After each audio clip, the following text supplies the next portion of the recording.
Good morning, everyone. I'd like to welcome you to another read aloud. Today's read aloud is going to be another fairy tale. However, when we get to the responding to the fairy tale in our writing section, it's going to be a little bit different because we're actually going to take a text structure from a nursery rhyme and tie that into part of our story and help us to understand our story a little bit better. So when we get to that part, I'll explain that text structure, but also in the description below, I'll leave a link to our video where we actually walk through that nursery rhyme text structure. Today's story is the story of Cinderella. And Cinderella is a fairy tale about a girl who is forced to do all of the chores in the house. No matter what her stepmother and stepsisters say, she has to do it. And she's forced to do whatever they ask to. Now, by the end of the story, though, maybe, just maybe, she might get everything that she ever wished for. Now, before we listen to our story, we have a couple of vocabulary words that we need to go through. Our first word is the word embraced. An embrace means to hold someone in your arms as a way of expressing love. For example, Ashley and her mother always embraced when she returned from school. Our next word is splendor. And splendor means to have great and impressive beauty. For example, the castle was a definition of splendor with its huge columns and many tapestries hanging from the walls. Our next word we've heard quite a bit recently, and it's the word warning. A warning is a statement telling someone about possible trouble. The weather person issued a tornado warning to the town, indicating that a tornado might be near. And our last word is the word worthy. Worthy means to be deserving of respect, praise, or attention. Scott's good deeds made him worthy of becoming line leader. Now we're going to go ahead and listen to our story. Now that we've heard those vocabulary words, when they come up in our story, we'll have a little bit of a better understanding of what the words mean so that we're not lost if we've heard them. As we listen to the story, I want you to listen to parts of the story that could have really happened and which parts were made up. Which of these parts makes this an example of a fairy tale and fiction and not a real story? With that being said, let's go ahead and listen to our story of Cinderella.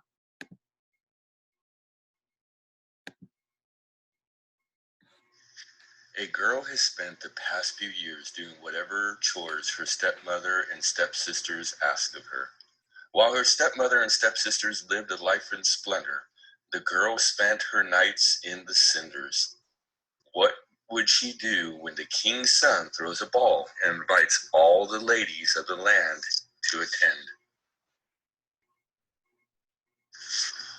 Once there was a poor girl who was called Cinderella. Cinderella lived with her stepmother and two stepsisters. Her stepmother was mean to Cinderella and forced her to do the hardest and dirtiest work in the house. The poor girl had to scour the dishes, scrub the floors, and wash the clothes all by herself. When her work was finally done, Cinderella would sit tired and alone by the fireplace among the ashes and cinders.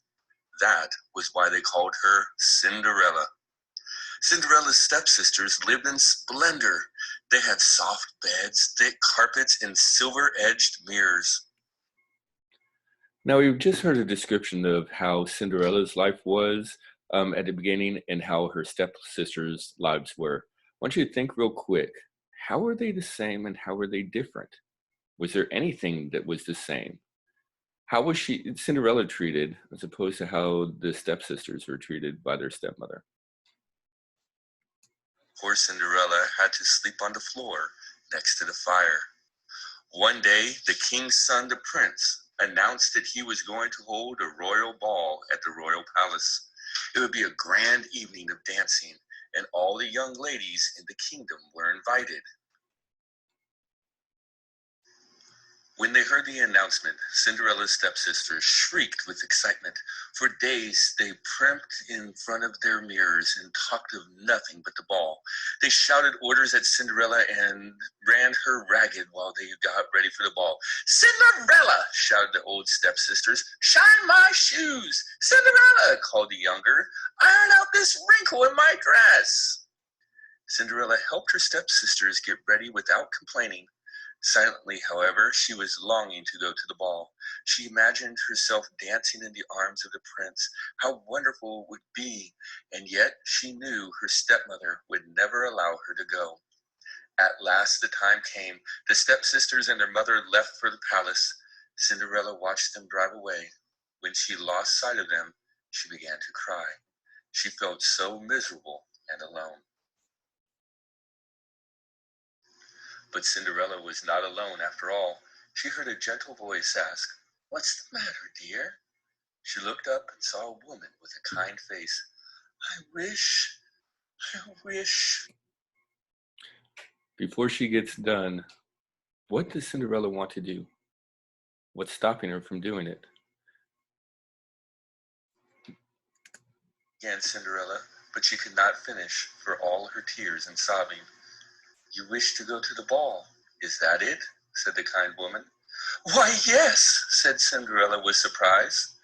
"Then it shall be so. Cinderella, you are a kind girl, worthy of going to the ball," said the woman. For you see, the woman was Cinderella's fairy godmother.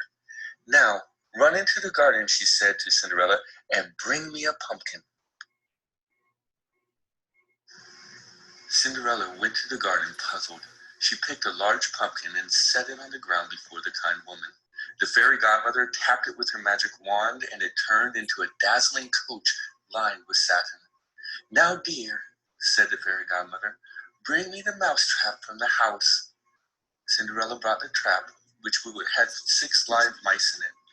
The fairy godmother released the mice and waved her magic wand over them, turning them into a fine set of 6 gray horses.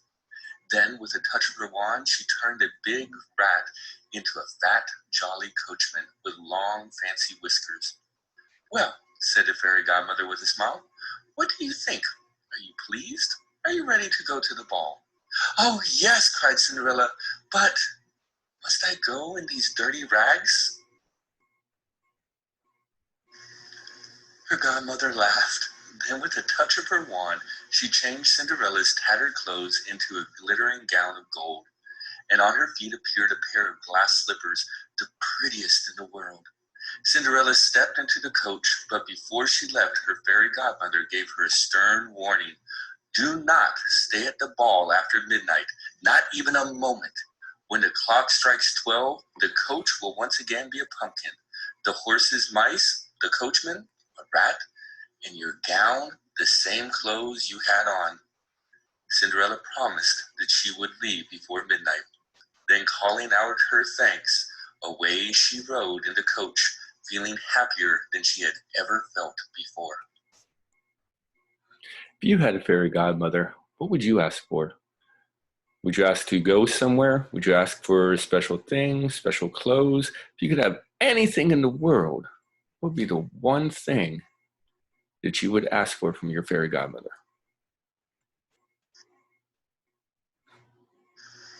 When Cinderella arrived at the ball, everyone admired her beauty. The prince asked Cinderella to dance with him. They danced together once, then twice, then again and again. Cinderella's face shone with happiness. Everyone at the ball looked on in admiration. Everyone, that is, but the 2 stepsisters. They glared with jealousy at the lovely lady, though they had no idea that they were glaring at Cinderella, because they didn't recognize her in her beautiful gown. For Cinderella, the music, the dancing, the warm gaze of the prince, all seemed a wonderful dream. How quickly time slips away when the heart is happy.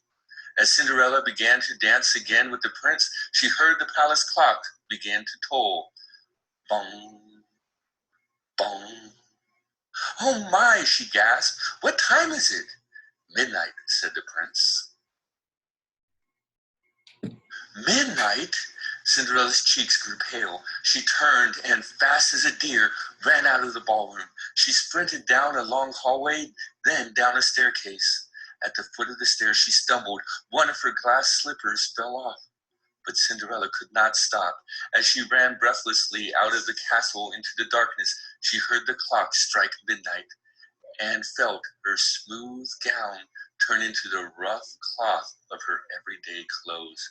Her dazzling coach had turned back into a pumpkin, so she ran home alone. When she got there, she realized that she was still wearing one glass slipper. When Cinderella had run away, the prince had raced after her. Although he did not catch her, he did find, partway down the staircase, the glass slipper that had fallen off her foot. And that is why the very next morning, the sound of trumpets woke the kingdom. The prince announced that he would marry the woman whose foot fit the glass slipper. He sent his men out on a mission. They were to try the slipper on the foot of every maiden in the land. From house to house they went, trying the slipper on foot after foot. On one foot the slipper was too long, on another too short, and so it went until they came to the house of Cinderella and her stepsisters. Cinderella's stepsisters tried to fit their feet into the slipper. They squeezed, pinched, and pushed, but the slipper would not fit. Then from the shadows, Cinderella stepped forth and said, "Let me see if it will fit me." "You?" the stepsisters cried. "That's ridiculous." Why would the stepsisters think that it's ridiculous for Cinderella's foot to fit the glass slipper? The prince wanted everybody to put it on. Why would they think that it would not fit her feet? "Every young woman in the kingdom is supposed to try on the slipper. That includes me," stated Cinderella.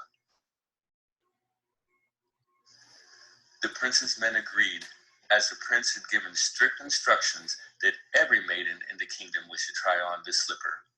One of the men placed a slipper on Cinderella's foot, and it fit perfectly. The stepsisters' mouths dropped open in astonishment.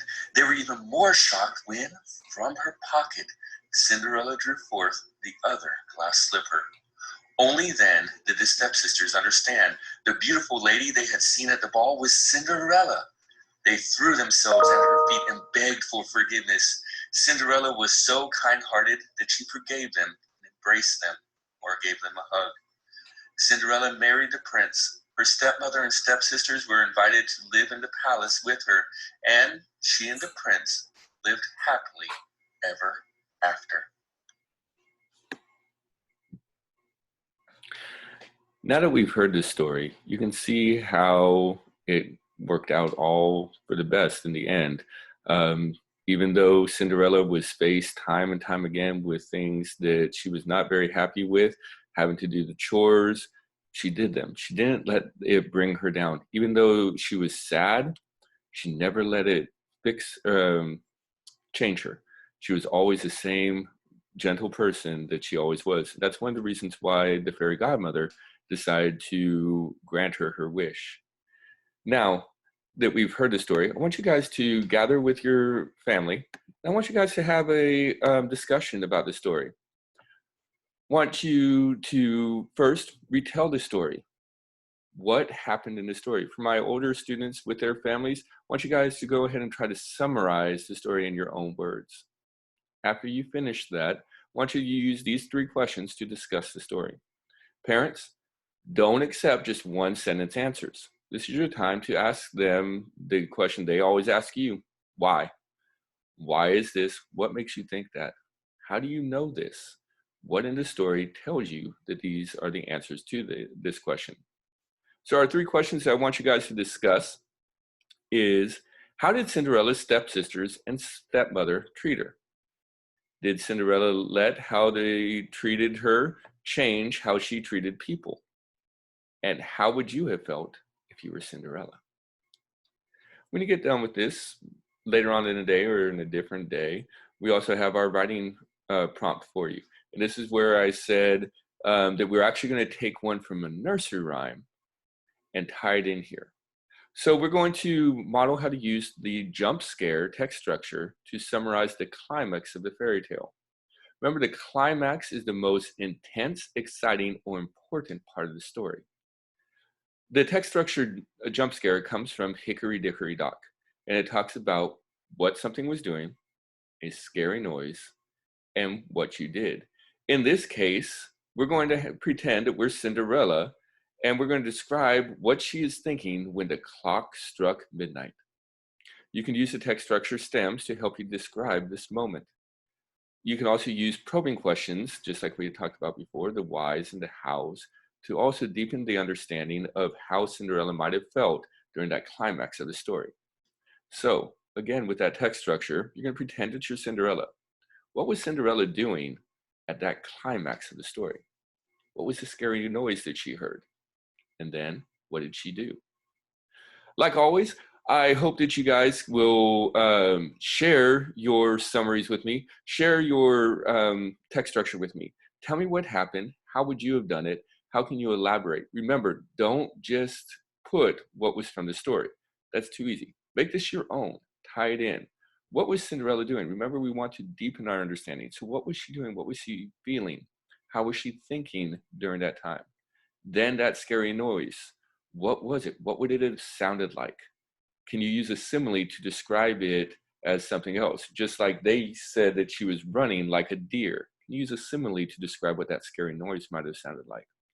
And then what did she do? How do you think she was feeling at that moment when after she had heard the scary noise? So like I said, I would love for you guys to type out your responses into the comment section so that we can share those with other people. Remember, we're all in this together, okay? So share this video with people, get the word out, because like I said, it's not just us, it's everybody. With that being said again, thank you very much. Have a great day, and I'll talk to you later. Bye.